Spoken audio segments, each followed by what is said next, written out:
स्वागत है। आज 15 दिसंबर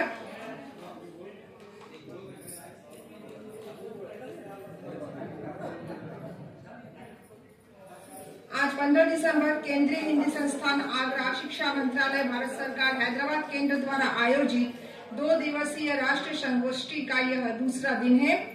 संस्थान ने संगोष्ठी का विषय रखा है साहित्य के माध्यम से मूलभूत कौशल विकास, और इसका विशेष संदर्भ है दक्षिण भारत के साहित्य के संदर्भ में। यह संगोष्ठी का चतुर्थ सत्र है। आप सभी का स्वागत है। इस सत्र की अध्यक्ष हैं प्रोफेसर श्रीलता के, वरिष्ठ प्रोफेसर हिंदी विभाग, संस्कृत कलालय, एर्नाकुलम, केरल। मेरा आपसे निवेदन है कि महोदया आप आसन ग्रहण करें। आप सभी से विनम्र निवेदन है, करताल कीजिए। मैडम हमारे बीच में आ रही हैं।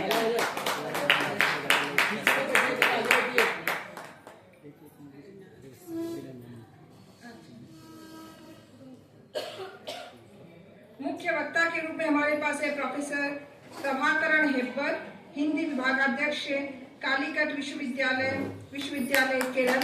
आपसे भी अनुरोध है कि कृपया आसन ग्रहण करें। इस सत्र की वक्ता है डॉक्टर रीता दुबे जी, ऑनलाइन से वो जुड़ चुकी है हमारे साथ। इस सत्र की दूसरी वक्ता है डॉक्टर वी तारा नायर, वो भी मैं आशा रखती हूँ कि ऑनलाइन से हमारे बीच में जुड़ चुकी है। और इस सत्र के तीसरे वक्ता हैं प्रेमचंद चौहान, और मैं पूर्ण आशा रखती हूँ कि हाँ आप सर भी दिखाई दे रहे हैं। तो हमारे सभी वक्ता हमारे साथ जुड़ चुके हैं। सबसे पहले मैं मुख्य वक्ता के रूप में सबसे पहले मैं स्वागत के लिए डॉक्टर वानोडे जी से आग्रह करूंगी कि आप हमारी अध्यक्ष प्रोफेसर श्रीलता के जी का शॉल, पुष्प और माला से स्वागत करें। ये हमारे लिए बहुत गर्व का विषय है कि मैडम हमारे साथ हैं।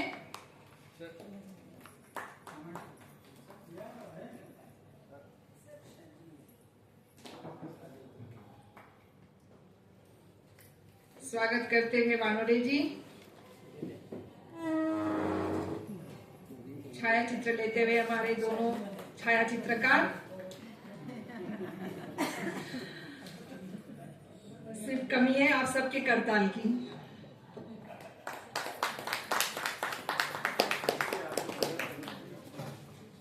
अब वानोडे जी हमारे मुख्य वक्ता का स्वागत कर रहे हैं, सम्मानित कर रहे हैं।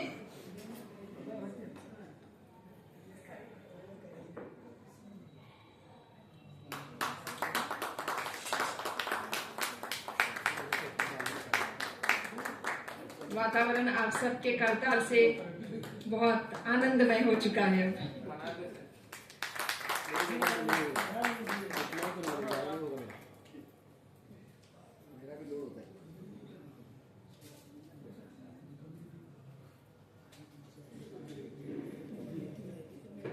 समय को नष्ट न करते हुए सबसे पहले मैं हमारे मुख्य वक्ता को आमंत्रित करना चाहूंगी।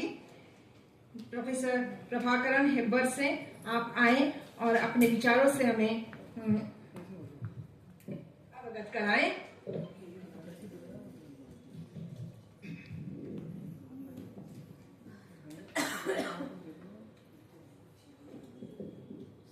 सम्माननीय इस सत्र की अध्यक्ष प्रिय प्रोफेसर श्रीलता जी, अन्य इस सत्र में अपने विचार व्यक्त करने वाले विशेषज्ञ और सभागार में उपस्थित हिंदी प्रेमियों, विशेष रूप से इस संस्थान के निदेशक गंगाधर वानोडे जी और संस्थान के निदेशक महोदय सुनील बाबूराव कुलकर्णी, सभी सज्जनों को मैं अपनी तरफ से, अपने विश्वविद्यालय, कालीकट विश्वविद्यालय की तरफ से नमस्कार करता हुआ मैं अपने विचारों को आपके सामने रखने की कोशिश करता हूँ कि असल में जब ये विषय मुझे प्राप्त हुआ, असल में देने से ज़्यादा लेने की इच्छा से मैं इधर आया, क्योंकि एक नया विषय है और उसको लेकर कैसे नए ढंग से सोचना विचारना संभव हुआ या कैसे सोचे विचारे, इसको लेकर लगातार विचार विमर्श करता रहा और उसके परिणाम के रूप में मैं अपनी बात को आपके सामने रखता हूँ। लेकिन कुशलता के मूल में मैं हमेशा ज्ञान की अवस्थिति को स्वीकार करता हूँ। यदि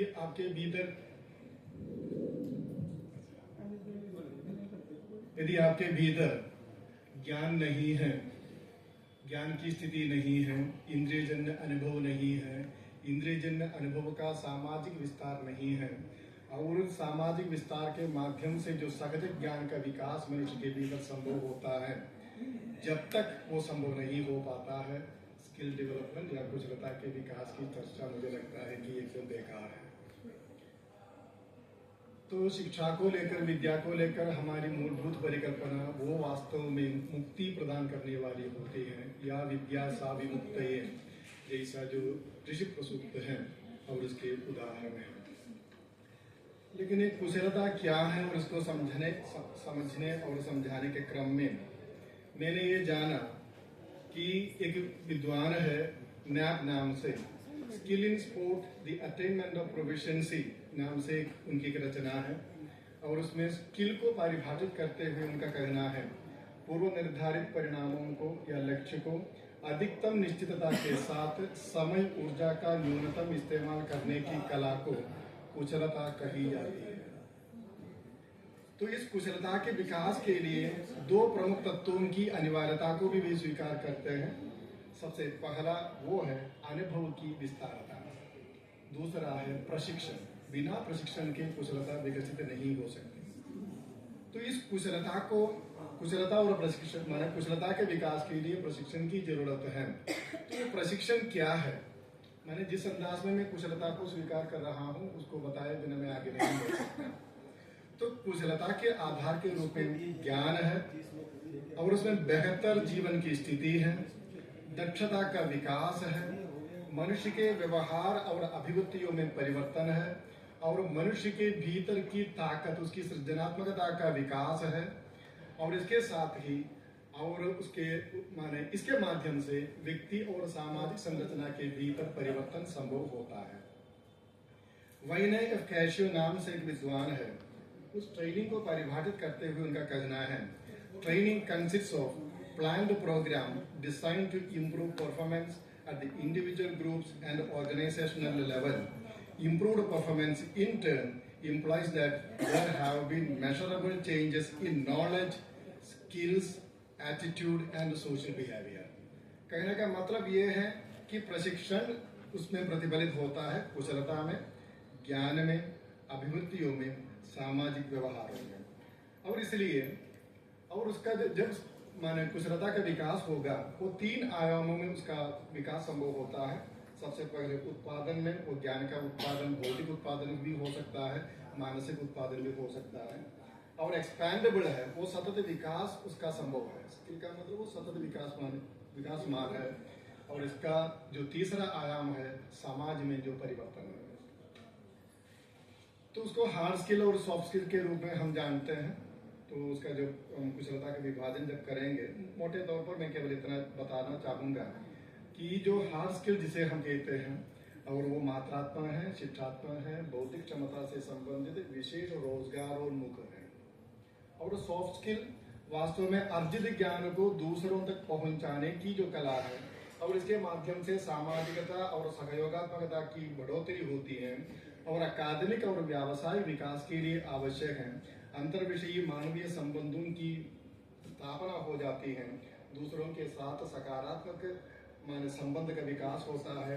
इसके साथ ही भावात्मक बुद्धिमत्ता, इमोशनल कोशेंस जिसे कहते हैं, और उसकी समृद्धि होती है।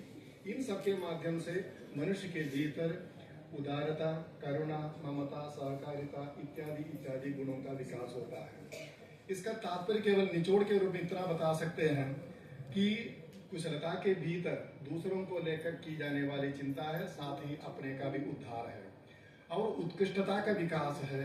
नहीं, इसके अलावा दूसरे साहित्य के संदर्भ में जब हम बात करते हैं तो नैतिक आधार का विकास संभव होता है।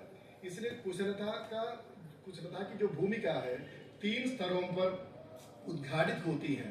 वो एक मेंटर के रूप में, ट्रेनर के रूप में, फैसिलिटेटर के रूप में, उसका मतलब सुधारक, प्रशिक्षक और उत्प्रेरक के रूप में अवश्य ही कुशलता काम करती है। तो इसलिए इस धारणा के बल पर जब मैंने अपने शोध पत्र तैयार किया, 4 सवाल मेरे पास हैं। 4 सवाल ये हैं कि कविता को मुख्य रूप से ध्यान में रखते हुए अपनी बात रखना चाहूंगा। क्या कविता कुशलता या प्रतिकुशलता का सृजन करती है? प्रतिकुशलता का मतलब काउंटर स्किल है, माने हमेशा वो एक प्रकार से वर्चस्वकामी नहीं, मुक्तिकामी कुशलता को क्या कविता सामने रखती है, नंबर 1। दूसरा, क्या कविता जिंदगी से जुड़ने की कला विकसित करती है? तीसरा, क्या कविता अपने सौंदर्यात्मक विधान के माध्यम से जीवन के लोकतंत्रात्मक आधार को उद्बुद्ध करती है? चौथा सवाल यह है, क्या कविता की भाषा मानव को संश्लेषण और विश्लेषण की कुशलता दिखाती है या विकसित करती है?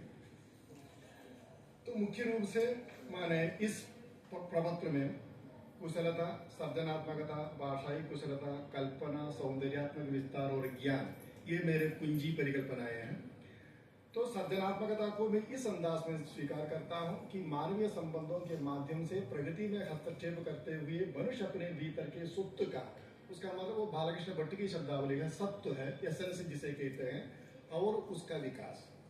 कल्पना को मैं इस ढंग से लेता हूं, अनुभूतियों के विरल संयोग के माध्यम से नूतन ढंग से हमारे परिवेश को, अपने को समझने और विकसित करने की मानवीय क्षमता।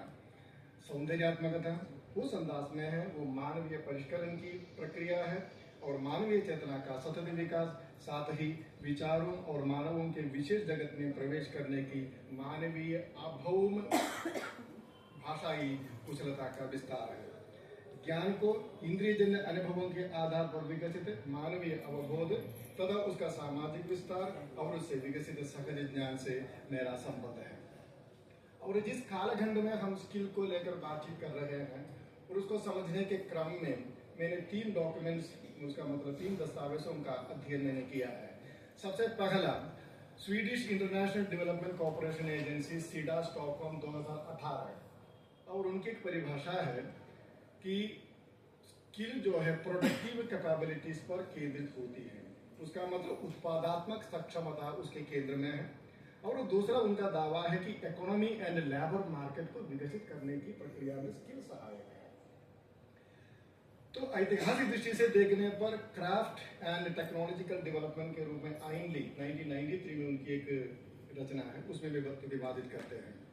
साथ ही उनकी एक परिभाषा है स्पेसिफिक मैनिपुलेटिव ऑक्यूपेशनल टास्क। हम जैसे अध्यापकों के लिए मैनिपुलेट शब्द थोड़ा उतना सकारात्मक ढंग से हम ये नहीं लेते, चालाकी की एक बदबू मुझे उसमें नजर आती है।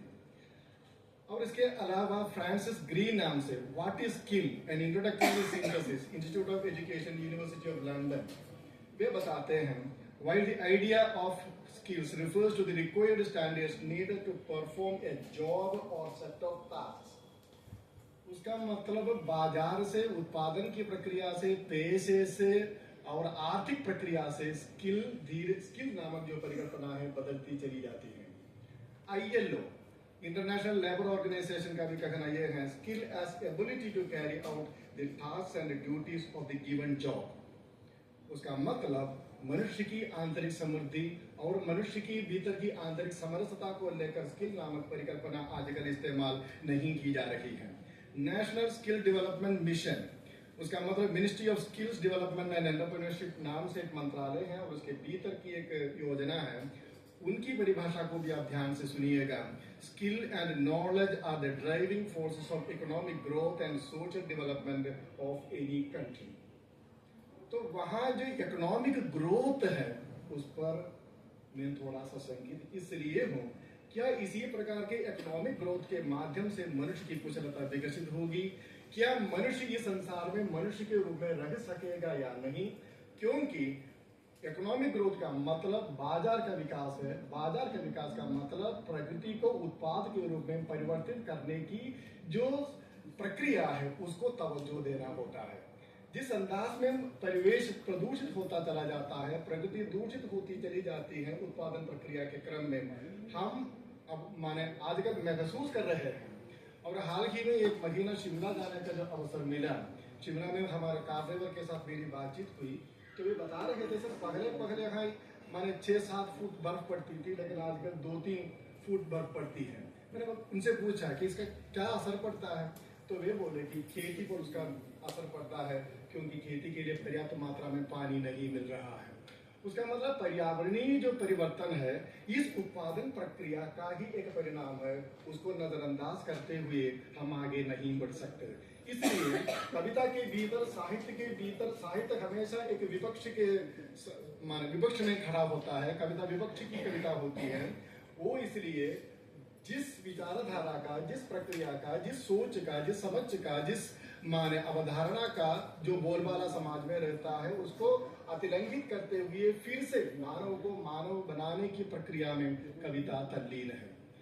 मलयालम की एक कविता है, इंजपूर बालचंद्रन की एक कविता है, मजबूत पंक्तियां हैं। ഇനി വരുന്നൊരു തലമുറയ്ക്ക് ഇവിടെ വാസം സാധ്യമോ, മലിനമായ ജലാശയം അതിമലിനമായൊരു भूमि। उसको बहुत सुंदर ढंग से गाया जाता है।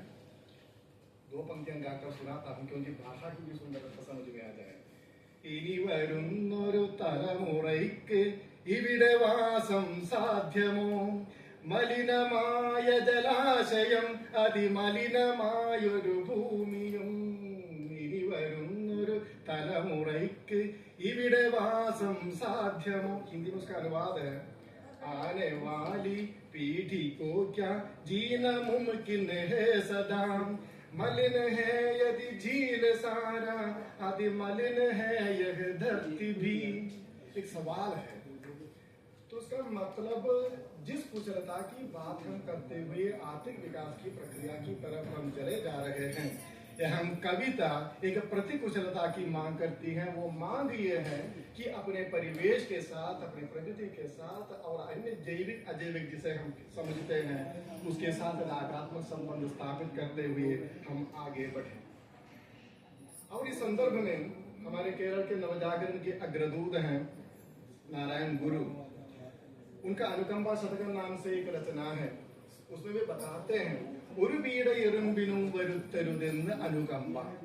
उसका मतलब जिंदगी में करुणा कर से, उसका मतलब खुदा से उनकी प्रार्थना है कि एक चींटी तक को मैं इस जीवन में पीड़ा न पहुंचा दूं। हाल ही में श्री नारायण गुरु का एक तस्वीर मुझे देखने को मिला और उसमें भाग का जो छाल जो होता है और उसमें बैठते हुए ध्यानमग्न हो रहे हैं। क्या वो संभव है कि नहीं? क्योंकि इस प्रकार की विचारधारा रखने वाले नारायण गुरु किसी भी हालत में भाग के छाल पर नहीं बैठेंगे, लेकिन उसको एक ऋषि के रूप में और उसको एक दूसरे ढंग से उसकी प्रतिच्छवि निर्मित करने की प्रक्रिया में है।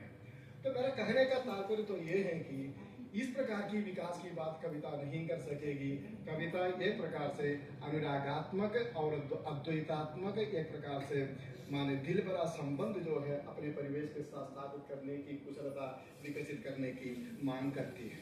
तो असल में ये जो कुशलता के माध्यम से, कुशलता कॉटन को वो किसी भी हालत में हिंसात्मक नहीं हो सकती। यदि हिंसात्मक है तो कविता उसका पक्षधर किसी भी हालत में नहीं ले सकती। इसलिए विश्लेषणात्मक कला है और तार्किक ज्ञान है, भावात्मक समरसता है और जीवन के संदर्भों को समझने की कला कविता विकसित करती है। कविता ये सोचने के लिए बाध्य करती है कि हम किस तरफ चले, किस तरफ हमारी अभिवृद्धि हो, किस तरफ हमारी संस्कृति जरूर हो। कहने का तात्पर्य केवल इतना है, नए ढंग से सुनने, कोट एंड कोट भाषाई कौशल, नए ढंग से सुनने, नए ढंग से जीवन को पढ़ने, नए ढंग से जीवन को देखने, नए ढंग से जीवन के बारे में बोलने की कला कविता सिखाती है।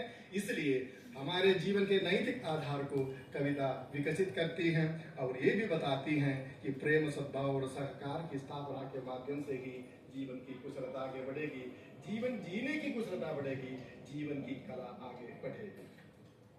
तो असल में जिस संदर्भ में और मैंने पहले से ही आपको बताया, कुशलता का आधार असल में शिक्षा है, और एजुकेशन है, अवबोध है। असल में बोध भी नहीं, मैं खास ढंग से अवबोध शब्द का ही इस्तेमाल करना चाहूंगा। उस अवबोध के भीतर एक संकल्पना है, परिकल्पना है, सहज ज्ञान है। वो ज्ञान किसी भी हालत में प्रभुत्वकामी नहीं हो सकता है, वर्चस्वकामी नहीं हो सकता है। नॉलेज हमेशा, ज्ञान हमेशा मनुष्य की सृजनात्मकता को तवज्जो देने वाला होता है। इसके माध्यम से मैं विश्वास करता हूं कि मानसिक संतुष्टि, मैं उसके लिए भी अलग शब्द का इस्तेमाल करना चाहूंगा, आत्मा परितोष। मैंने अपनी तरफ से एक शब्द गढ़ा है, उसका आत्मा का परितोष है। परितोष का मतलब संतोष होता है, परि का मतलब चारों तरफ, उसका मतलब माने अपने परिवेश को भी साथ लेकर अनुभूत हो जाने वाला जो संतोष है, वही आत्म परितोष है। आत्म परितोष का अनुभव हो, और एक प्रकार से आध्यात्मिक ढंग से उसका, उस आध्यात्मिकता का मतलब वो स्पिरिचुअलिटी नहीं है मेरे साथ, और समस्त संसार को एक के रूप में, एकत्व के रूप में, एक इकाई के रूप में स्वीकार करते हुए जीवन की नैतिकता को नए ढंग से पुनर्रचित करने की जो कला है, वही मेरे लिए आध्यात्मिकता है, कुछ दूसरा नहीं है। इसलिए नॉलेज का मतलब, ज्ञान का मतलब, नॉलेज शब्द को भी लीजिएगा, वहां में भी नो है, KNOW, नो, उसका मतलब जानना है। उस जानने के माध्यम से मनुष्य के भीतर का जो एसेंस है वो विकसित होता रहता है। वो एसेंस वो है, वो माने बंदर में नहीं, कुत्तों में नहीं, क्योंकि 100 साल हो जाने के बाद भी बंदर जिस प्रकार माने आवाज करेगा, या जिस प्रकार कुत्ता भौंकेगा, या बिल्ली म्याऊ म्याऊ करेगी, उसी भांति उसका व्यवहार होगा। लेकिन और एक सवाल का उत्तर देते हुए मैं खत्म कर लूंगा। मैडम बताइएगा। हाँ, और 5 मिनट बस हो गए। मैंने एक और सवाल का उत्तर देते हुए मैं खत्म कर दूंगा।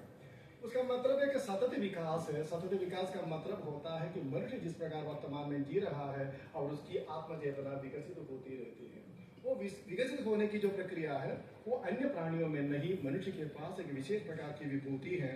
वो विभूति भाषा के माध्यम से ही संभव होता है। इसलिए ज्ञान के माध्यम से, हाल ही में उमेश बागड़े नाम से महाराष्ट्र के विचारक हैं, और उनके एक निबंध पढ़ने का अवसर मिला, और उसमें बताते हैं knowledge seeking freedom from salivary and ignorance, माने बंधन से सतत मुक्ति की जो परिकल्पना है शिक्षा के भीतर है। और इस शिक्षा के भीतर उसका मतलब सतत बंधन का मतलब बंधनों को समझने की कला भी कविता विकसित करती है। मलयालम की एक छोटी सी कविता है, और पोयिगेल अप्पचन नाम से माने कवि है, वे बताते हैं കാണുന്നില്ലീ അക്ഷരങ്ങൾ വംശത്തെ പറ്റി കാണുന്നുണ്ട് अनेक वंशத்தின் चरित्रങ്ങൾ। वे अपने माने दलित माने तबके के कवि हैं। वे पूछते हैं कि बहुत सारे लोगों की कहानियां पुराणों और वेदों उपनिषदों में पढ़ा हुआ है, लेकिन हमारे वंश, हमारे तबके को लेकर किसी ने कुछ नहीं लिखा है। तो उसका मतलब यह है कि कविता हमारे लिए सोचने के लिए उत्प्रेरित करती है कि सामाजिक संरचना क्या है। माने मनुष्यता का विकास यदि कविता का लक्ष्य है, या उच्चतम मानवता की उपलब्धि साहित्य का लक्ष्य है, तो उस मानवता का मतलब मेरी राय में दूसरे लोगों के साथ, अन्य के साथ जुड़ना होता है। डेविड ह्यूज नाम से एक विचारक हैं, और उनकी एक प्रसिद्ध रचना है ह्यूमनिज्म। ह्यूमनिज्म पर वे लिखते हैं, वे कहते हैं कि humanism is nothing but entering in the world of human. उसका मतलब मानवीय जगत में प्रवेश करने की मानवीय कला है। वो कला यदि साहित्य माने विकसित करता है, कविता जरूर विकसित करती है। और इसके अलावा कल्पना की जो उड़ान है वो कविता हमें सिखाती है। कल्पना मेरी राम प्रसाद की एक मशहूर पंक्ति है, हे कल्पना सुगदान विशद व्योम समान तू मनुज जीवन प्राण। माने कल्पना जीवन का आधार है, लेकिन कल्पना भी वो बेबुनियाद नहीं है। ज्ञानात्मक आधार को लेकर कविता उस पर बातचीत करती है। और इसी के साथ भाषा का जो विकास है, विकास के संदर्भ में भी मैं बातचीत करना चाहूंगा, क्योंकि भाषाओं के नष्ट होने का समय है। और यत्रलोक नाम से एक पत्रिका है, और उसका ऑनलाइन अवेलेबल है। 7000 भाषाएं हैं। उनका ये कहना है कि 100 साल के भीतर क्या है, आधी भाषाएं नष्ट हो जाएंगी। फिर किसकी माने किस कुशलता की बात हम करते चले आ रहे हैं। माने भाषा का मतलब वो भाषा नहीं है, केवल बोलचाल का माध्यम नहीं है, व्यवहारों का माध्यम नहीं है, माने विचारों को विनिमय करने का माध्यम नहीं है। वो मनुष्य के चिंतन मनन करने की प्रक्रिया का आधार है। इसलिए दंडी बताते हैं यदि संसार भर में अंधेरा हो लेकिन भाषा रूपी ज्योति के माध्यम से हम इस संसार में जीवन यापन कर सकते हैं। इदम अंधतमं कृष्णम जायते भुवनत्रयम् यदि शब्दाकोऽयं ज्योतिरा संसारं न दीप्यते। उसका मतलब भाषा के नष्ट होने के संदर्भ में भाषा ही कुशलता पर चर्चा करना मुझे लगता है कि कंदर विरोध है। इसलिए भाषाओं को बचाने के क्रम में जिस अंदाज में मैं हाल ही में एक अध्ययन भी मेरे सामने आया उसमें ये साफ लिखा हुआ है, खासकर तमिल भाषा बोलने वाले लोग अपनी भाषा के साथ बहुत निकटतम व्यवहार करते हैं, ताईमुड़ी के मुझको आत्मसात करते हैं। लेकिन अध्ययन कुछ दूसरा है, माने लगातार 30 सालों में तमिल भाषा बोलने वालों की संख्या, केवल तमिल की बात नहीं, आने की जरूरत नहीं है मैंने उसका मतलब तमिल भाषा बोलने वालों की संख्या मात्र नहीं, समस्त भारतीय भाषाओं के बोलने वालों की संख्या कम होती चली जा रही है। तो इस संदर्भ में हम किस भाषा की कुशलता की बात कर रहे हैं, क्योंकि भाषा मेरी राय में संस्कृति की वाहिका है और वो मनुष्य के चिंतन मनन करने की माने उसका आधार है। मलयालम की छोटी कविता को प्रस्तुत करते हुए मैं कदम करता हूँ। वैलोपिल्य कहते हैं, पंडु पितामह काटिन नडुविल चिंतकलु रसिडुम अक्कारम वंदु कणक्के चेन्निन मोलुम वाळु कणक्कुरुती नालम। उसका मतलब क्या कहना है कि हमारे पितामह जंगल में विचरण किया करते थे, तब उनके भीतर शब्दों का संघर्ष हुआ करता था।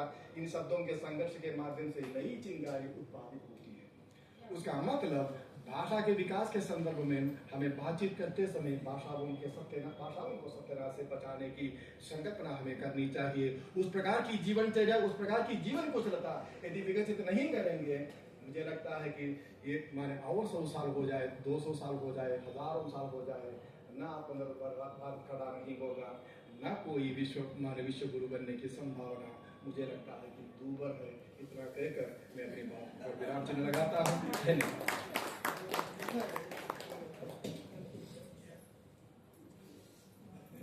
बढ़िया।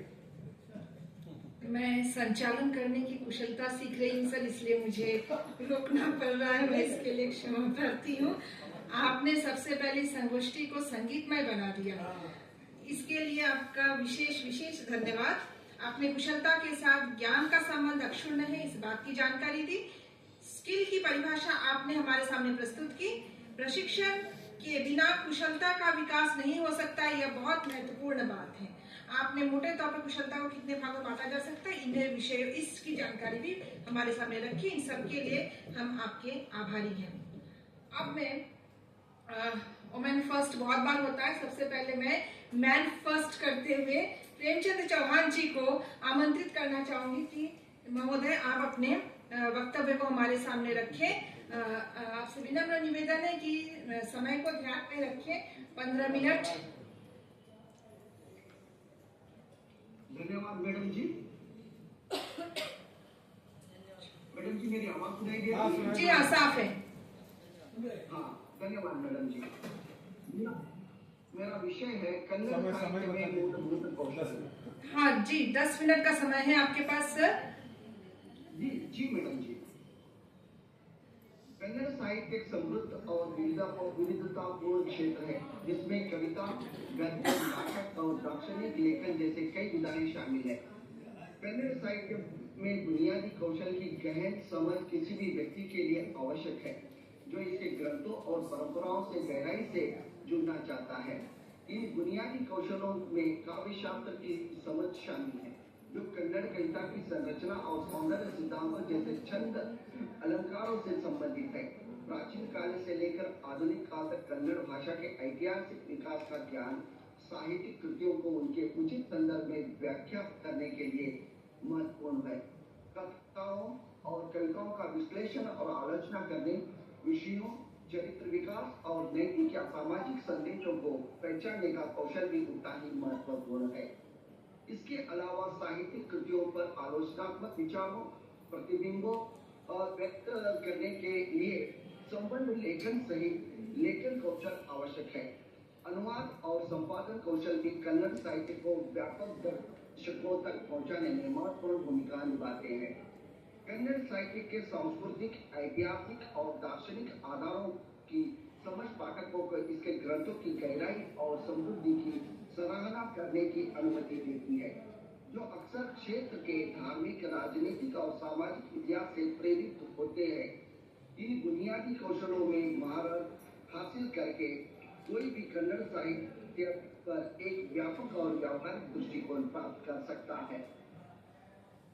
कन्नड़ साहित्य भारत की सबसे पुरानी और समृद्ध साहित्य परंपराओं में से एक है, जिसका इतिहास 1000 साल से भी ज्यादा पुराना है।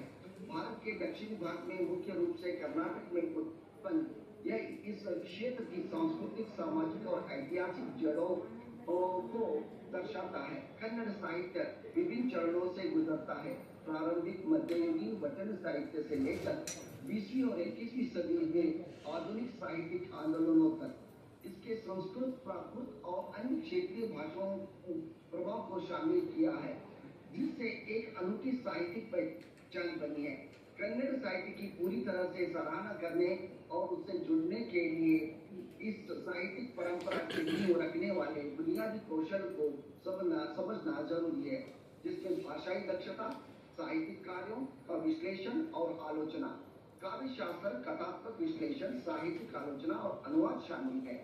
कन्नड़ साहित्य में बुने गए सांस्कृतिक, ऐतिहासिक और दार्शनिक विषयों के बारे में जागरूकता इसकी जटिलता की व्याख्या करने और उसकी सराहना करने की क्षमता को बढ़ाती है।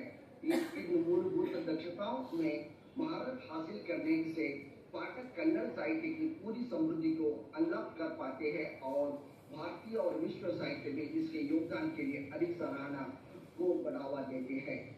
कन्नड़ साहित्य के मूलभूत कौशल की समीक्षा से यह स्पष्ट होता है कि इस साहित्य में न केवल काव्यशास्त्र और भाषा का महत्व है, बल्कि यह समाज, संस्कृति और राजनीति के गहरे संबंध से भी जुड़ा हुआ है। कन्नड़ साहित्य में आलोचनात्मक दृष्टिकोण और आलोचकों के योगदान का साथ शैलियों और रूपों का अध्ययन इसे और भी समृद्ध बनाता है। यह लेख आधुनिक कन्नड़ कविता की समीक्षा करता है तथा इसके समकालीन रुझानों, शैलियों और विचारधाराओं पर ध्यान केंद्रित करता है। यह आधुनिक कथावाद, काव्य रूपों, नए काव्य दृष्टिकोणों के प्रभाव को उजागर करता है, जिसके परिणाम स्वरूप पारंपरिक रूप और शैलियों से बदलाव आया है। लेख कन्नड़ कविता में व्यक्तिगत अनुभव, मानस और अस्तित्व अन्वेषण के महत्व पर भी जोर देता है। पश्चिमी साहित्य विशेष रूप से आधुनिकतावाद, मुंडकतावाद, अस्तित्ववाद जैसे विचारधाराओं के कन्नड़ कविता के विकास को प्रभावित किया है। लेख का उद्देश्य कन्नड़ कविता की संरचना और सामाजिक राजनीतिक संदर्भ को समझना है। शोध में 19वीं और 20वीं सदी के कन्नड़ साहित्य पर यथार्थवाद और आधुनिकतावाद सहित पश्चिमी साहित्यिक आंदोलनों के प्रभाव की समीक्षा की गई है। यह जांच करता है कि इन आंदोलनों में कन्नड़ लेखन को कैसे प्रभावित किया। पश्चिमी विचार और भारतीय संदर्भों में अपनाने और व्यक्तिवाद, सामाजिक सुधार और आधुनिकतावाद जैसे नए विचारों को बढ़ावा देने पर प्रकाश डाला। यह अध्ययन कन्नड़ और पश्चिमी साहित्य के बीच आदान प्रदान को समझने में योगदान देता है। यह शोध पत्र आधुनिक कन्नड़ साहित्य को आकर देने में कन्नड़ महिला लेखकों की भूमिका की समीक्षा करता है। यह सामाजिक जागरूकता, लैंगिक असमानता, पारंपरिक रूढ़िवाद में उनके योगदान पर प्रकाश डालता है। अध्ययन में उनकी रचनात्मक शैली, विषय चयन, सामाजिक चुनौतियों पर प्रकाश डाला गया है। यह समाज में परिवर्तन और नवाचार का बढ़ावा देने वाले कविता और कथा साहित्य में उनके योगदान पर भी प्रकाश डालता है। यह शोध कन्नड़ साहित्य में महिला लेखकों के समकालीन सामाजिक सांस्कृतिक प्रभाव को समझने में योगदान देता है। कन्नड़ साहित्य भारत के सबसे प्राचीन और समृद्ध साहित्य परंपराओं में से एक है। यह साहित्य दक्षिण भारत के विशेष रूप से कर्नाटक राज्य से उत्पन्न हुआ है। इसके विविध रूपों में, शैलियों में भारतीय साहित्य को एक विशिष्ट दिशा प्रदान की है। कन्नड़ साहित्य का इतिहास लगभग 1000 वर्षों से भी अधिक पुराना है और इसमें कविता, गद्य, नाटक, आलोचना, दर्शन और भक्ति साहित्य के महत्वपूर्ण योगदान है। कन्नड़ साहित्य न केवल साहित्यिक रचनाओं का एक समूह है, बल्कि यह कर्नाटक के सामाजिक, सांस्कृतिक और धार्मिक जीवन को भी प्रतिनिधित्व करता है। इसमें सामाजिक सुधार, जातिवाद, महिला सशक्तिकरण और धार्मिक विविधता पर गहन विचार किया गया है। कन्नड़ साहित्य भारतीय साहित्य का एक अनमोल हिस्सा है, जो अपने रूपों और शैलियों के माध्यम से न केवल कर्नाटक की संस्कृति और समाज को समझने में मदद करता है, बल्कि भारतीय साहित्य के व्यापक परिप्रेक्ष्य में भी महत्वपूर्ण योगदान देता है। यह साहित्य न केवल ऐतिहासिक दृष्टिकोण से महत्व है, बल्कि यह आज भी समकालीन मुद्दों पर विचार करने, संवाद करने और समाज में बदलाव लाने के लिए प्रेरणा देता है। प्रेमचंद जी, मैं प्रमुख चरण इस प्रकार हेलो है। प्रेमचंद जी, जी मैडम। प्रेमचंद जी, मैं आपको रोक रही हूँ, इसके लिए क्षमा प्रार्थी हूँ। हमारे साथ और 2 प्रतिभागी हैं ऑनलाइन जुड़ने के लिए। जैसा कि सर ने कहा है कि इन आलेखों को प्रकाशित किया जाएगा, तो हम सब आपके आलेख को पढ़ेंगे। आज मैं आपको यहाँ पर रोक रही हूँ। आपने हमें कन्नड़ साहित्य के इतिहास से परिचित करवाया, कन्नड़ साहित्य में मूलभूत कौशल को कैसे विकसित करवाया गया है, इस पर आप इस विषय की जानकारी आपने दी। इसके लिए हम आपके आभारी हैं सर, धन्यवाद। धन्यवाद मैडम जी, धन्यवाद सभी आयोजकों को, मेरा धन्यवाद। मैं यथाशीघ्र रीता नायर जी को कहूंगी कि आप हमारे साथ जुड़ जाइए और आपका समय 10 मिनट का है। नमस्कार। केंद्रीय हिंदी संस्थान हैदराबाद के जो संयोजक हैं उन सभी को मेरा सादर चरण ऊपर, और इस कार्यक्रम के आयोजक मंडल जो सदस्यगण हैं उनको मेरा प्रणाम। मंच पर और सभागार में उपस्थित मेरा आज का विषय है मलयालम साहित्य के माध्यम से मूलभूत कौशल विकास। रामधारी सिंह दिनकर ने अपने काव्य संग्रह चक्रवाल की भूमिका में साहित्य को परिभाषित करते हुए लिखा है कि बुद्धि पर जमी हुई पकड़ियों को तोड़ने का काम नाटक, उपन्यास, चित्र, संगीत और कविताएं ही करती हैं। साहित्य इन्हीं पकड़ियों को तोड़कर एक संवेदनशील मनुष्य को गढ़ता है, जिसकी आवश्यकता दिन प्रतिदिन अमानवीय होते जा रहे समाज को। महोदय, प्रश्न यहाँ यह उठता है कि क्या वास्तव में साहित्य का काम सिर्फ संवेदनशील समाज का निर्माण मात्र है, या इसके अतिरिक्त भी साहित्य की कोई उपयोगिता है? जाहिर सी बात है कि बदलते हुए समय समाज ने अपने भीतर काफी परिवर्तन किया है, तो साहित्य में भी काफी परिवर्तन हुआ, और हमें साहित्य परिवर्तन करना ही होगा अगर हम साहित्य की उपयोगिता को बनाए रखना चाहते हैं। तो आज साहित्य सिर्फ हृदय, बुद्धि और ज्ञान के विस्तार तक ही सीमित न रहकर मनुष्य के मूलभूत कौशल विकास का भी माध्यम बन रहा है। रेडियो, टेलीविजन, वेब सीरीज, प्रकाशक, संपादक, विभिन्न यूट्यूब चैनल इसका एक उदाहरण है कि मलयालम साहित्य के माध्यम से या मूलभूत कौशल विकास में मलयालम साहित्य की क्या भूमिका है, इस शोध आलेख का उद्देश्य इसकी पड़ताल करना है। कौशल विकास का तात्पर्य है किसी व्यक्ति की प्रतिभा, ज्ञान और क्षमता को इस प्रकार तराशना कि विभिन्न चुनौतियों का सामना वह व्यक्ति भली भांति कर सके। ऐसा करते हुए वह व्यक्ति न केवल व्यक्तिगत विकास करता है, बल्कि ऐसा व्यक्ति समाज और अर्थव्यवस्था में भी योगदान करते हुए उसे सुदृढ़ बनाता है। प्रभावी संचार, समय प्रबंधन, नेतृत्व क्षमता, सहयोगी क्षमता, आलोचनात्मक विवेक जैसे कौशल विकास व्यक्ति के जीवन को वर्तमान के साथ ही साथ भविष्य में भी सहयोग करते हैं। अगर हम कौशल विकास की बात करें तो इसके 3 मुख्य क्षेत्र हैं: तकनीकी कौशल, सॉफ्ट कौशल और नेतृत्व क्षमता।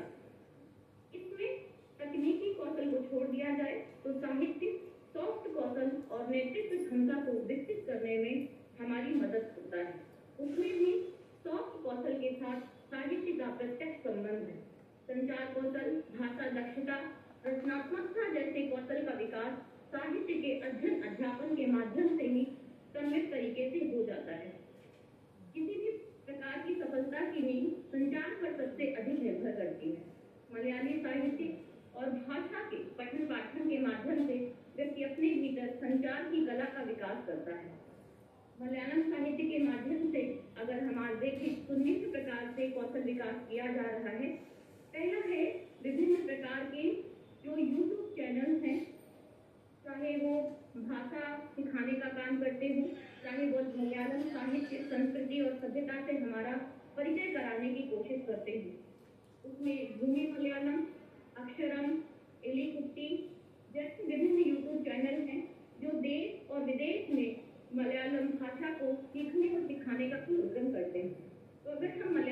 करके पढ़ते हैं कि हमारा कोई भी विद्यार्थी जो मलयालम साहित्य का अध्येता है वह इस प्रकार के काम करके भी कौशल विकास अपना कर सकता है। दूसरा, सरकार भी इसमें काफी ज्यादा योगदान कर रही है। भाषा प्रौद्योगिकी केंद्र, जिसका उद्देश्य है मलयालम भाषा के लिए महत्वपूर्ण डिजिटल भाषा संसाधन और भाषा प्रौद्योगिकी अनुप्रयोग विकसित करना। इसमें डिजिटल लाइब्रेरी, डिजिटल संदर्भ जैसी पहल शामिल है। केंद्र ने मलयाला बदल नामक एक भाषा सीखने का उपकरण विकसित किया है। भाषा सीखने और सिखाने की प्रक्रिया बिना साहित्य ज्ञान के पूरी नहीं हो सकती। भाषा के प्रयोग, उपयोग, उसको बरतने की जो समझ हमें साहित्य से मिलती है, उसकी नींव बहुत मजबूत होती है। जब भी हम कौशल विकास की बात करते हैं तो उसे शिक्षा से जोड़ते हैं। शिक्षा डिग्री, डिप्लोमा कोर्स के लिए हम इस्तेमाल कर सकते हैं, लेकिन शिक्षा मात्र से व्यवहारिक कौशल विकसित नहीं होता। हमें शिक्षा को व्यवहार में बदलने के लिए उपयोग में लाना होगा। अगर इसे एक उदाहरण से समझें, जैसे कि हम अगर टेलीफोन बनाने की थियरी पढ़ते हैं, इससे टेलीफोन बनाना हमें नहीं आ जाता, हमें उसे व्यवहार में उपयोग में लाना पड़ता है। उसी प्रकार अगर हम मलयालम साहित्य या दुनिया के बहुमुखी साहित्य पढ़ते हैं, उसे व्यवहार में लाने के लिए, उसके माध्यम से कौशल विकास प्राप्त करने के लिए उसका जो व्यवहारिक पठन है उसे उपयोग में लाना होगा। साहित्य हमारे भीतर रचनात्मकता का एक तरीके से प्रेरणा स्रोत है। अगर हम साहित्य पढ़ते हैं तो हम रचनात्मक होते हैं। कविता, कहानी, उपन्यास, नाटक, ये विभिन्न प्रकार की जो क्षेत्र हैं जिसमें हमें प्रवीणता हासिल होती है, वह जो है वो हमें साहित्य के माध्यम से ही प्राप्त होती है। हमारे भीतर आलोचनात्मक चिंतन का विकास होता है तो उसका माध्यम साहित्य ही है। अगर हम विभिन्न अखबार, पत्र पत्रिकाओं, प्रकाशन घरों में काम करना चाहते हैं तो उसके लिए साहित्य और भाषा का एक सुंदर विवेक जरूरी है। अगर कोई व्यक्ति मलयाली साहित्य का बेहतर ज्ञाता है तो वो जाहिर सी बात है इस क्षेत्र में अपना बेहतर कार्य कर पाएगा। अध्यापक के रूप में काफी जाहिर सी बात है, इसकी दुनिया में प्रसिद्धि है। वाइस असिस्टेंट दुनिया में जिस तरह विकास हो रहा है उसी रफ्तार से टेक्नोलॉजी की रीता दुबे जी, वाइस असिस्टेंट की जरूरत होती है। रीता दुबे जी, सेल्स मार्केटिंग और बीपीओ, ये सारे बहुत सारे क्षेत्र हैं जिसमें हम मलयाली साहित्य और भाषा का इस्तेमाल कर सकते हैं। लेखन कला का विकास, जिस तरह से सिनेमा का प्रभाव पूरे विश्व में बढ़ रहा है, उस तरह से क्षेत्रीय सिनेमाओं का भी बढ़ रहा है। इसी प्रकार से जो टीवी शो है, संगीत है, फिल्में हैं, वेब सीरीज है, पॉडकास्ट है। रीता दुबे जी, मेरी आवाज आ रही है आप तक? जिससे हम मलयाली साहित्य और ज्ञान का प्रयोग कर सकते हैं। इतिहास, सभ्यता और संस्कृति का ज्ञान, मलयालम साहित्य पढ़ने से मलयाली साहित्य हाँ जी, हाँ जी, हाँ। नहीं, ये रीता दुबे जी है, तारा नायर जी, हाँ जी। हीराक्लिस जैसे कवियों की रचनाओं का अनुवाद मलयालम में हुआ। मलयाली जगत में रामचरितमानस बहुत प्रसिद्ध है। ग्रंथ के कई अनुवाद हुए। सरकार भी हाँ जी, हाँ, ये रीता दुबे जी है। भाषा रीता दुबे जी, मेरी आवाज आ रही है आप तक? रीता दुबे जी, मेरी आवाज आ रही है आप तक? हेलो मैडम, मेरी आवाज आ रही है? जी मैम, आपकी आवाज आ रही है। मैं आपको यहाँ पर रोक रही हूँ और उस समय मैंने आपको रीता नायर कह दिया था, उसके लिए मैं क्षमा प्रार्थी भी हूँ।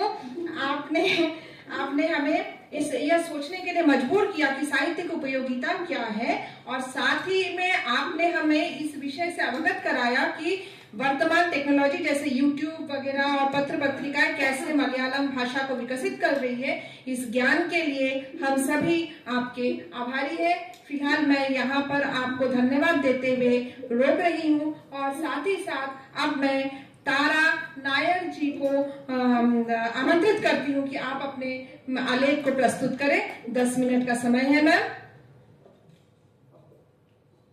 केंद्रीय हिंदी संस्थान हैदराबाद के सभी आयोजकों को मेरा प्रणाम और श्रोताओं को मंच को मेरा प्रणाम। मैं डॉक्टर तारा नायर, बैंगलोर से। मलयालम साहित्य में मूलभूत कौशल। मैम, मेरी आवाज आ रही है? हाँ, आ रही है। मलयालम साहित्य की प्राचीनता के बारे में अगर हम बात करें तो 1000 वर्ष पुरानी है मलयालम साहित्य। ये साहित्य द्रविड़ परिवार के सदस्य के रूप में मानी गई। तमिल भाषा और मलयालम में माँ और बेटी या बहन कहा जाता है। ईसा पूर्व प्रथम सदी से इस पर संस्कृत का काफी प्रभाव रहा है।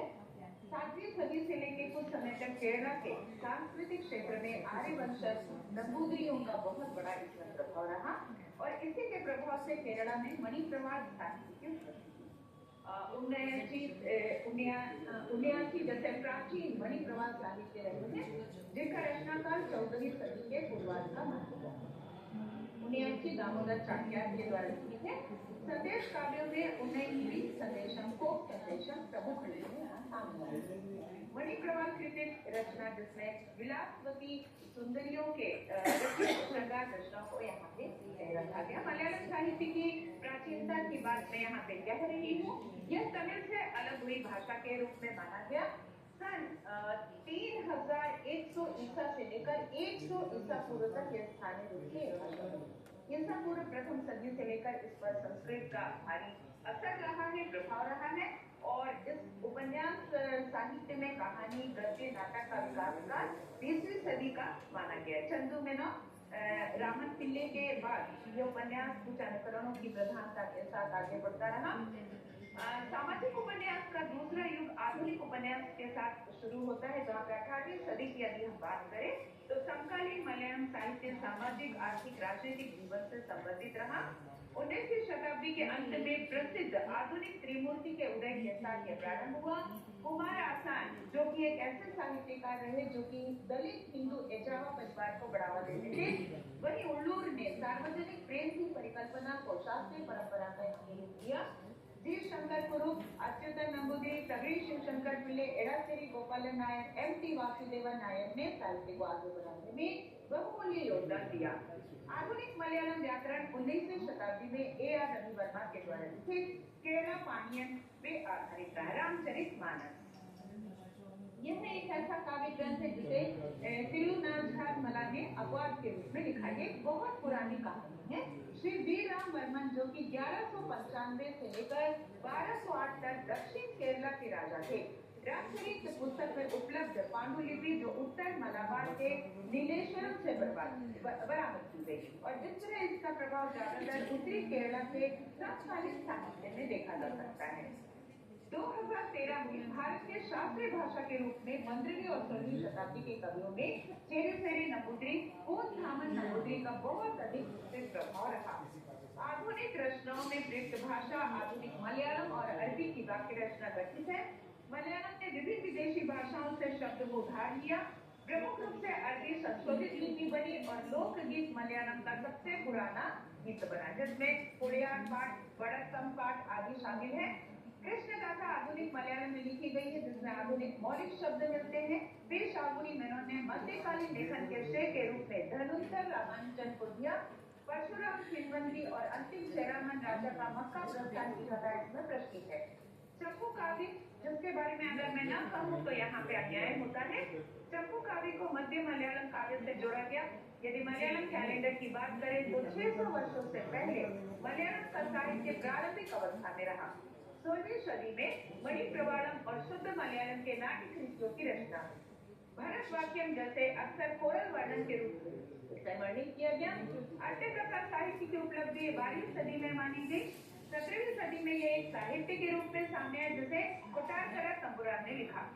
काले के वदम यानी कथकली के सख्त नियमों का यह पालन करती है जिसमें रूढ़िवादी कलाकार और संरक्षकों द्वारा इसे पसंद किया गया। नलचरितम 8 कथा शैली का एक सबसे सुंदर कृति रहा है। मरनम पाटू 8 कथा शैलियों में लिखा जाने वाला एक नृत्य है जिससे सीरियाई शैलियों के बीच में अनुष्ठान और मनोरंजन के रूप में खेला गया। कुंचन नंबियार जो खुलाल और समृद्ध साहित्य के संस्थापक बने। कुंचन नंबियार ने 1748 में मार्तांडी वर्मा के दरबार में धर्मराजा कार्तिक, तिरुनाल राम वर्मा के दरबार में ऐसे कवि रहे जिन्होंने एक शताब्दी तक मलयालम साहित्य सृजन में बहुत अधिक महत्वपूर्ण योगदान दिया। कुड़ियाट्टम में विदूषक को मलयालम का प्रयोग करने की अनुमति मिली जिसमें सेनाई संस्कृत से छोड़ पड़ता है। माना जाता है कि कुलशेखर राजाओं के काल में एक प्रसिद्ध दरबारी कवि कोलन ने इस प्रथा का उल्लेख किया था। पीके रामायण विलेज मलयालम का होमर सबसे माना जाता है। यहाँ पे भरतपुरा नदी की बात करें जिसे पुन्नानी के नाम से जाना जाता है। इसकी सहायक नदियों ने आधुनिक मलयालम साहित्य के विकास में महत्वपूर्ण भूमिका निभाई है। आम युग की 16वीं-17वीं शताब्दी में अरबी मलयालम कार्यों में इस्तेमाल किए जाने वाले शब्द जो हैं आधुनिक मलयालम से बहुत अधिक करीब रहे। यहाँ पे लोग केरला में लोग राजनीति बहुत पसंद करते हैं और उसको यहाँ पे खेलों के साथ भी जोड़ देते हैं। कलरी पैटू जहाँ पे आप देख सकते हो ये खेल पूरे विश्व में प्रसिद्ध है और लोगों को अपनी ओर आकर्षित करता है। आज क्रिकेट, फुटबॉल, बैडमिंटन जैसे खेलों ने अपना स्थान ग्रहण किया है। केरला के साहित्य में हाथी का बहुत बड़ा स्थान है जिसे पूजनीय माना जाता है। मंदिर के त्योहारों में हाथी का प्रयोग किया जाता है। तारा जी नमस्कार। तारा जी नमस्कार, मेरी आवाज आ रही है तारा जी? हाँ, 2 मिनट में मैं खत्म करूंगी। जी मैम। हाँ, सीधे मैं निष्कर्ष में आ जाती हूँ जहाँ पे एडुकच्चन और चेरुपेरी नंबूदरी और पिंगला कोचन नंबूदरी कवि शतर की कविताएं और लेखनी काफी प्रभावशाली रही। अंत में मैं थोड़ा कहकर अपनी बातों को यही खत्म करूंगी जहाँ पे समकालीन कविता सामाजिक, राजनीतिक, आर्थिक जीवन से संदर्भित रही। भारत के केरला राज्य के कोच्चि नगर में एक हिंदी सेवी संस्थान है। डॉक्टर विश्वनाथ अय्यर के द्वारा भाषा विज्ञान के प्रखंड पंडित प्रोफेसर इचर वारियर जोन जैसे वहाँ पे लेखक और प्रोफेसर रहे जो मलयालम साहित्यकारों में इनका नाम आता है। ये एक भारतीय लेखक, पटकथाकार और फिल्म निर्देशक के रूप में इन्होंने काम किया। स्वतंत्रता के बाद भारतीय साहित्य के महारथियों में इनका नाम यहाँ पे आया जिसमें एक प्रमुख मंच कालम यानी धुंध गहरे भावनात्मक अभिव्यक्ति को दर्शाता है। अंत में यहाँ पे ज्यादा समय न लेते हुए केरल ही नहीं बल्कि भारत के कई प्रांतों में जब अंग्रेजी शिक्षा की मान्यता बढ़ने लगी तो इससे अदालत भाषा के रूप में मान्यता मिली। साथ में कई पत्र पत्रिकाओं का यहाँ अभिभाज्य हुआ। भारतीय भाषाएं राजस्व में आकर समृद्ध हुई। दूसरी भाषाओं की तुलना में बाल मलयालम साहित्य थोड़ा पिछड़ा दिखता है। केंद्रीय और केरला साहित्य अकादमी केरला समृद्धि के लिए तन मन से सहायता कर रही है। मलयालम साहित्य की उच्च कृतियों का रूपांतर दूसरी भाषाओं में करने का यहाँ पे आयोजन है। इस प्रकार केंद्रीय हिंदी संस्थान केरला के द्वारा हिंदी को बढ़ावा देने के लिए उसकी कुशल कोशिश आज भी जारी है ताकि अधिक से अधिक लोगों को हिंदी से पहचान बढ़ सके और केरला ही नहीं पूरे विश्व भर में हिंदी एक अपना बहुमूल्य स्थान बना सके। तो धन्यवाद, अपनी बातों को यही विराम देती हूँ। धन्यवाद कि आपने मुझे यहाँ पे अवसर दिया। सभी को मेरा धन्यवाद। धन्यवाद तारा जी, आपने तमिल मलयालम के आपसी संबंध को हमें बताया, संदेश काव्यम और चंपू काव्य के बारे में बताया। इसके लिए हम आपके आभारी हैं। धन्यवाद। और इसी के साथ मैं अध्यक्षीय भाषण के लिए मैडम श्रीलता, प्रोफेसर श्रीलता के जी को आमंत्रित कर रही हूँ।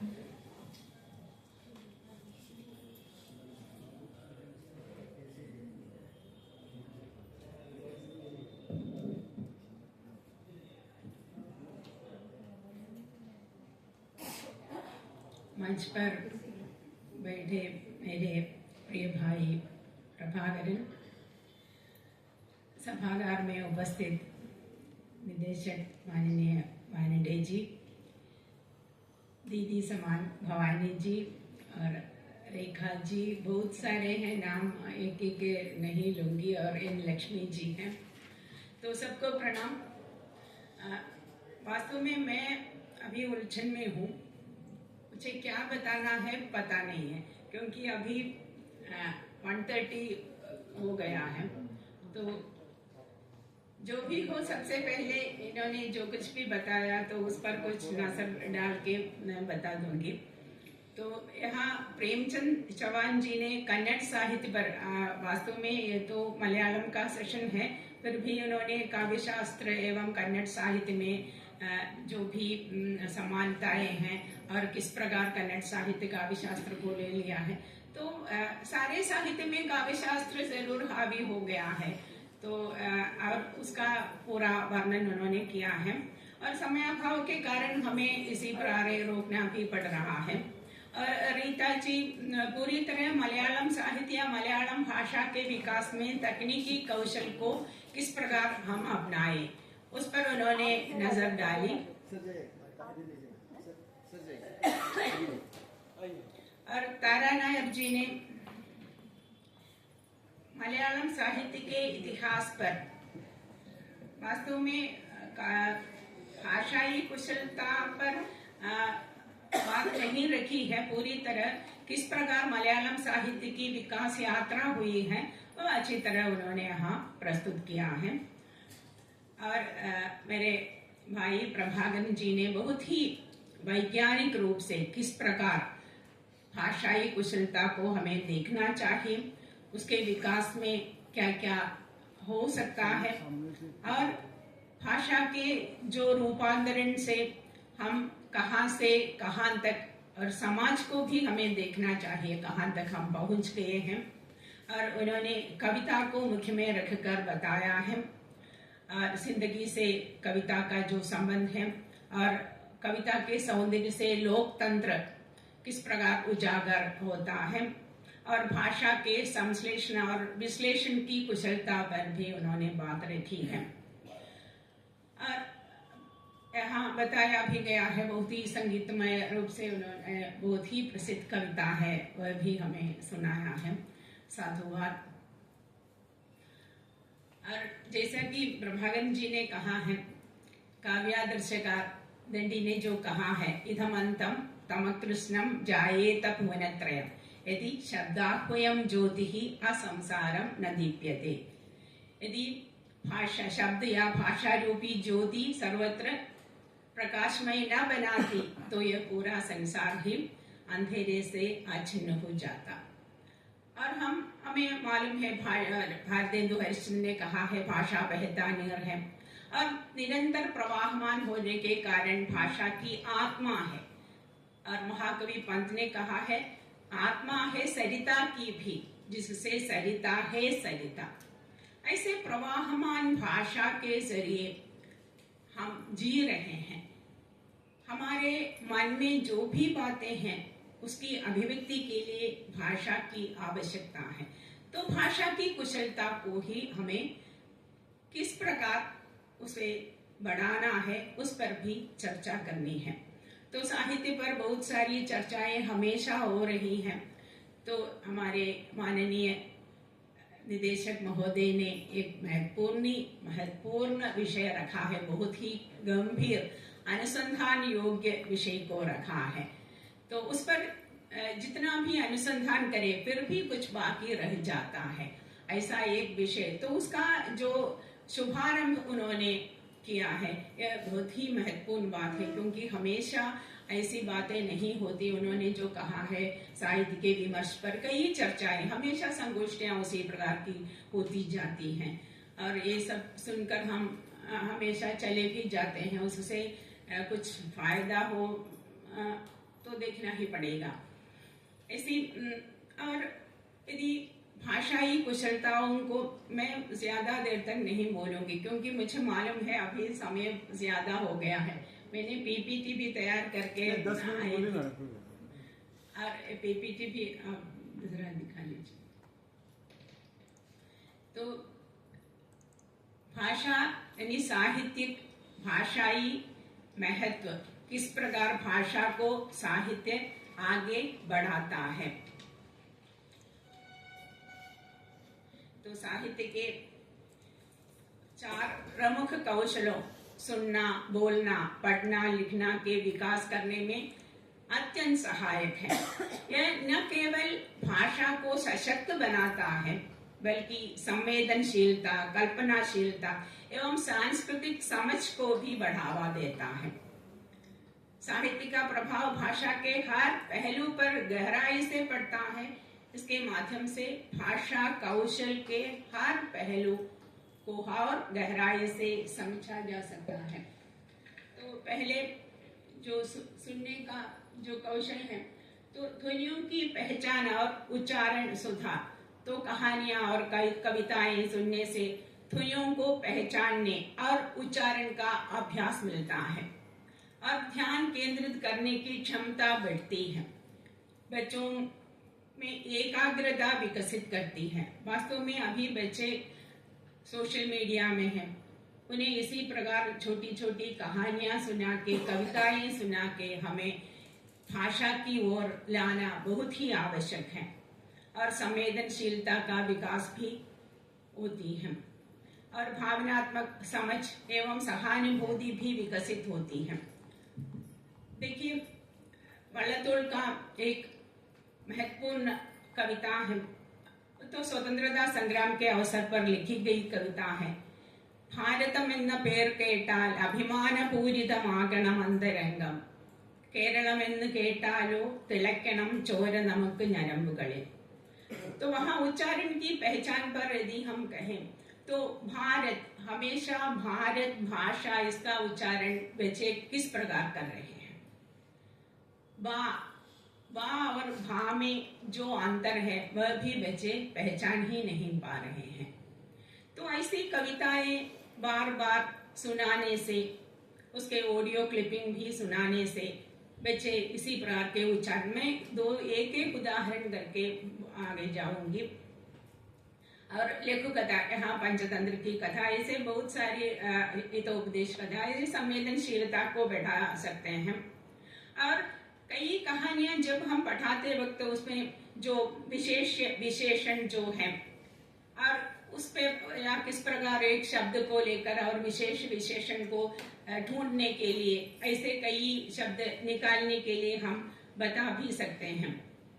और हमारे साहित्य में, मलयालम में तुள்ளल कविता है, तुள்ளल, कुंजन नंबियार की तुள்ளल कविता, उसमें व्यंग्य रूप से किस प्रकार जो समसामयिक बातें होती हैं उस पर व्यंग्य रूप से प्रकाश डाला गया है।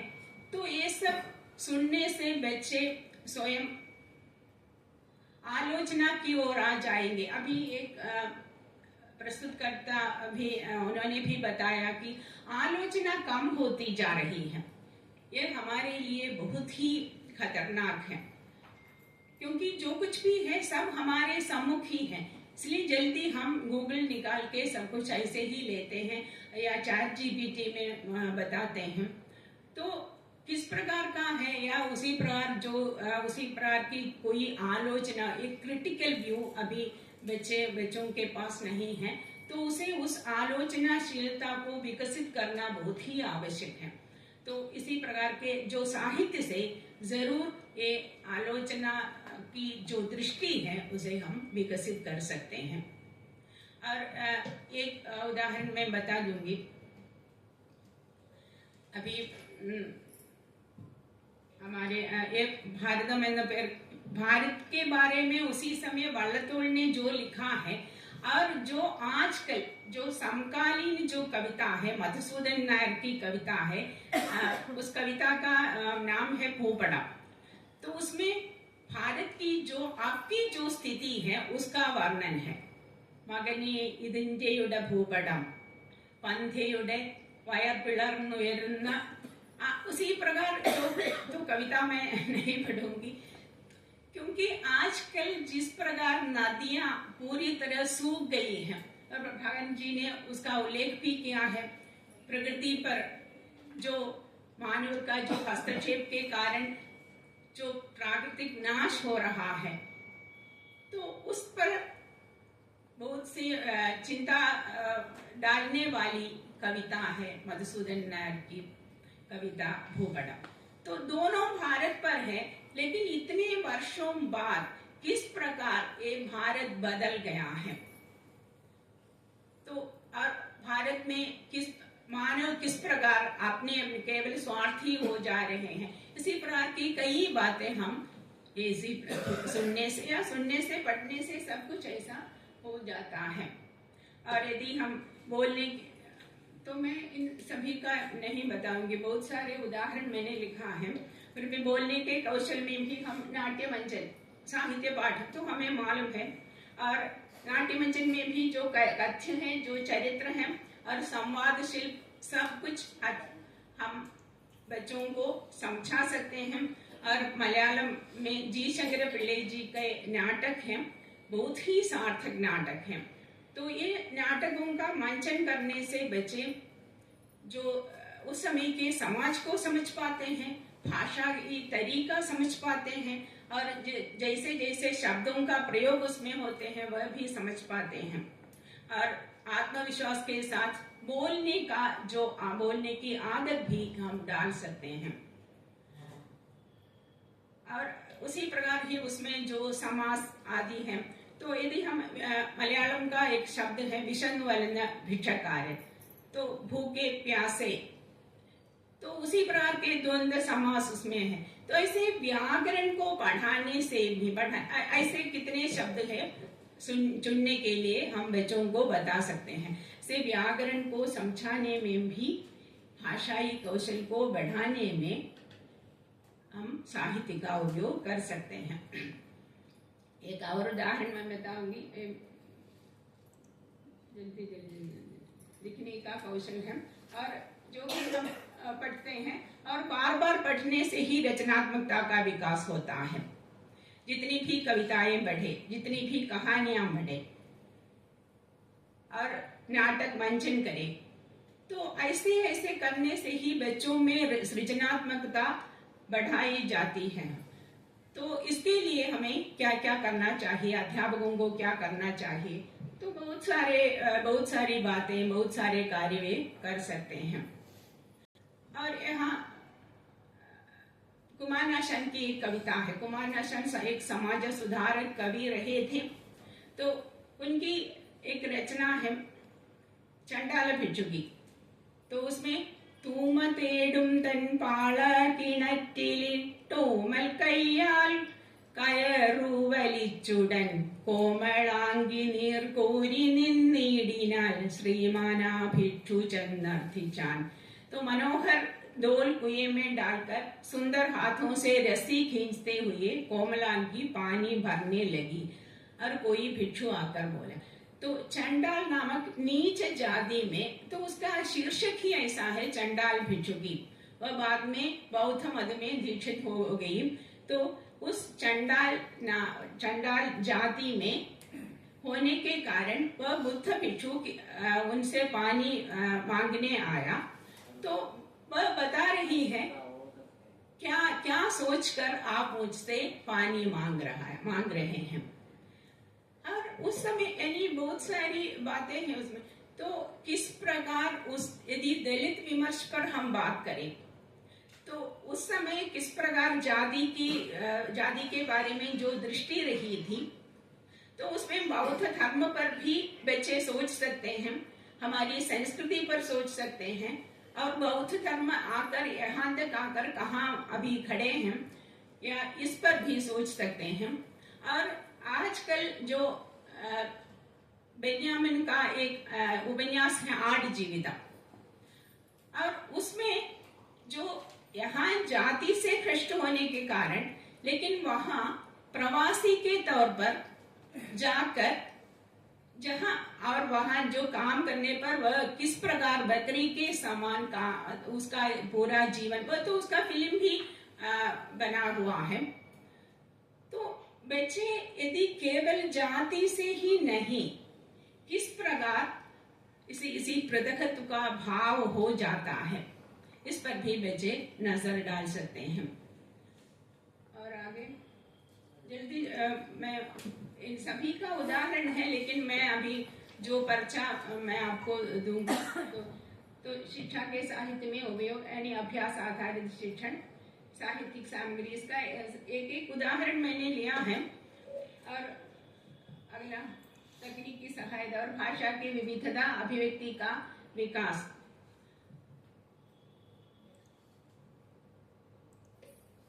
साहित्य संवेदनशील, सांस्कृतिक ऐतिहासिक समझ। जो मैंने जो भी उदाहरण दिए थे, इन सभी में जो सांस्कृतिक ऐतिहासिक समझ है, तो ओएनवी की अभी परिस्थिति पर हम बात करें तो ओएनवी की एक कविता है भूमि के लिए चर्म गीता, भूमि के लिए एक मृत्यु गीत। तो उसमें भी पारिस्थितिक समस्या है।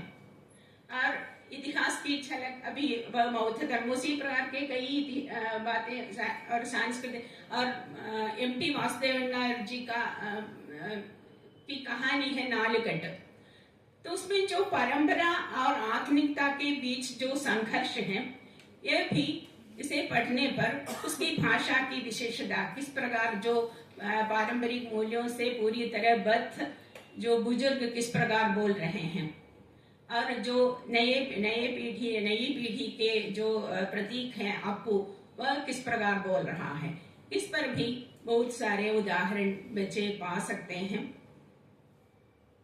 और अंतर सांस्कृतिक संवाद भी हो सकते हैं। और ओएमई की ही एक कृति है उज्जैनी, तो उसमें पूरा कालिदास का जीवन है। वह कालिदास का जीवन भी उनकी कृतियों से जो यात्रा ओएमई ने की है, उन कृतियों के जरिए उन्होंने कालिदास के जीवन को हमारे सम्मुख प्रस्तुत किया है।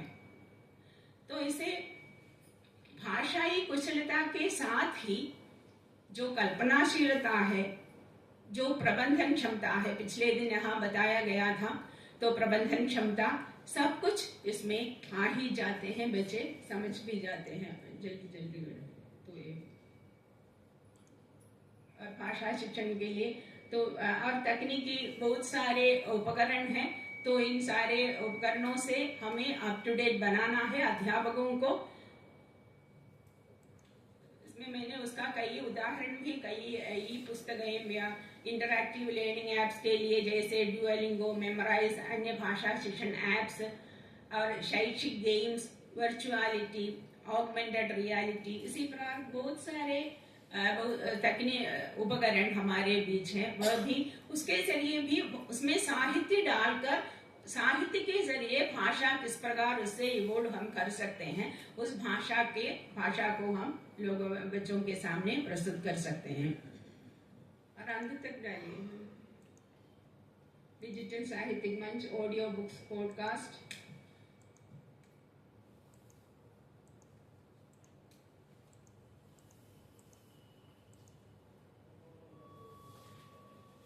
और मैं पुस्तक या खर्चा के रूप में दे दूंगी, आप पब्लिश कीजिए। तो बहुत बहुत धन्यवाद, क्योंकि समय अभाव के कारण ये बीच में दोपहर का जो सेशन है हमेशा ऐसा ही चलता है, सभी को रोकना पड़ता है। अभी ये भी यहाँ आकर खड़ी हो गई है।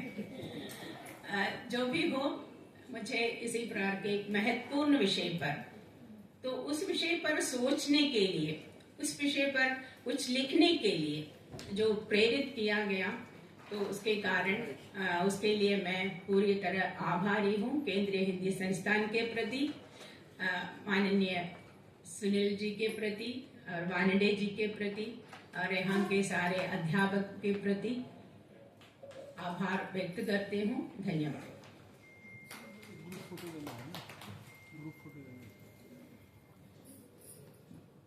भाषा साहित्य को कैसे आगे बढ़ाता है। तुल्लई कविता में समसामयिक बातें होती है तथा यह आलोचना बच्चों के लिए बहुत लाभकारी है। आपने मधुसूदन नायर की कविता और कुमार नाशन की कविता इसे समझने का अवसर हमें दिया।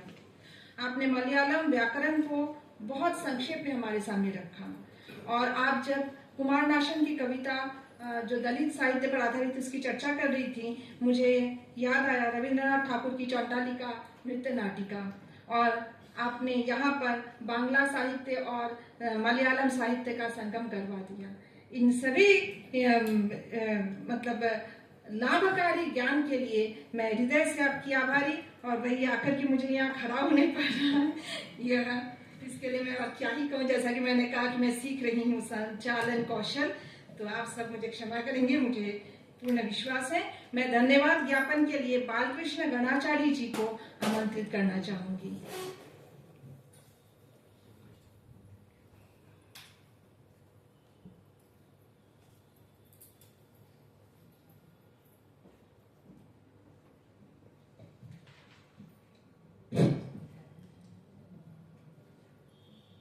सभी साहित्यिक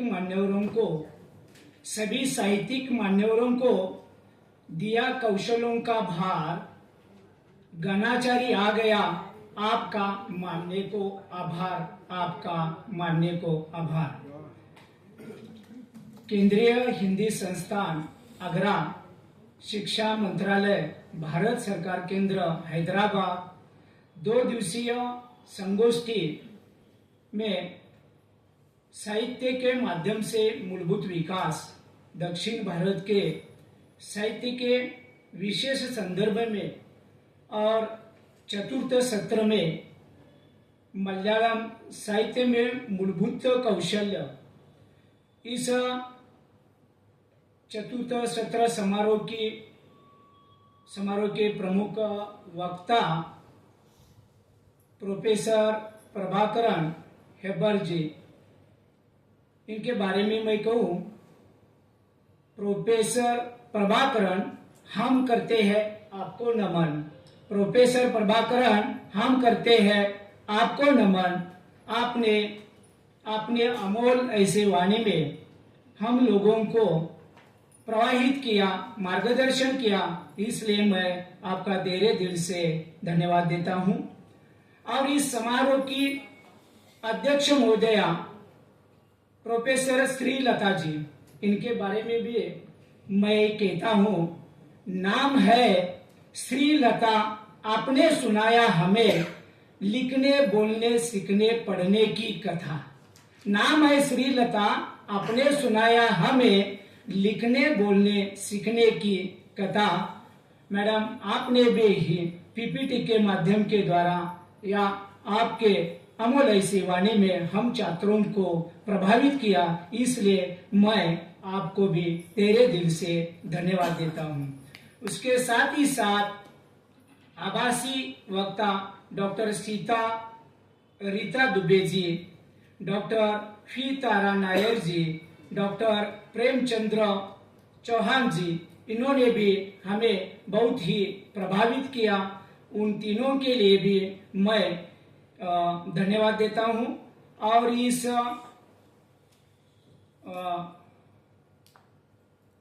संगोष्ठी के अध्यक्ष प्रोफेसर सुनील कुलकर्णी जी और निदेशक प्रोफेसर गंगाधर वानोली जी, प्रोफेसर पत्ताराम नाइक जी, इनको भी मैं धन्यवाद देता हूं। और सूत्र संचालन सुपर्णा मुखर्जी, इनको भी मैं धन्यवाद देता हूं। और यहाँ मैं रोकता हूं। धन्यवाद। एक समूह फोटो होगा यहाँ पर।